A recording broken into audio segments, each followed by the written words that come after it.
Ladies and gentlemen, today I'm going to show you how to use the proofing tools within Wrike, so stay tuned.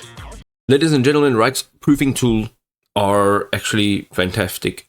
So what we need to do is go into a project. So you'll go under spaces and you'll have a look for a project under a space. So I've got project 1 over here, and what we want to do is go into a task, right? So you could see an indication of a video being left in over here due to that little icon over there.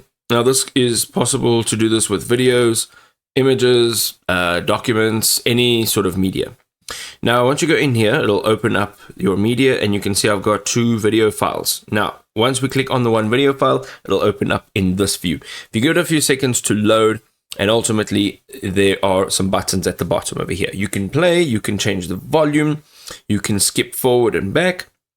And then we've got a dot marker, we've got an arrow marker, a highlight area button, a free draw, and then you can change the color. You can zoom in and out of the video itself. And then on the top right, you can have a look at different versions of this document or video or image.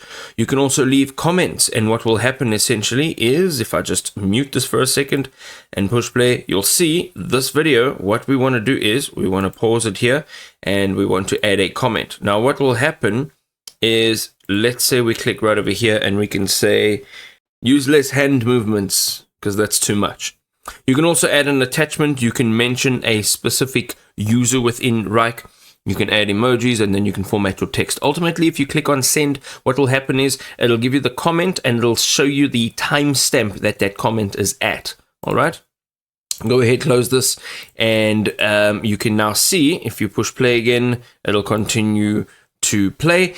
And wherever you want to leave another comment, it'll use a timestamp for that comment. Now, if you are proofing, you can see that there is a resolve button. There are also 2 other options to edit and delete, but the resolve button will allow you to just click, and here it will literally show that the comment has been resolved.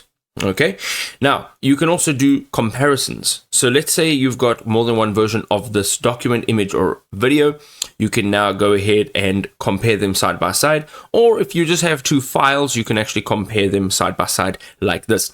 So let's say we've got our little play button on the bottom over here, and we can push play. SharePoint, and they both are OneDrive. going to play at the same time. You can see that they are now playing at the same time, and you can actually compare them side by side. And this is great because if you are reviewing documents, you can do this left, right, and then you can edit, add comments as you'd like. Again, there is this tool over here that you can add either highlighted boxes, free drawing, or arrows, and then you can just click on the exit comparison over here. You can then have this sent to whomever needs to review this, or whoever else needs to handle this document.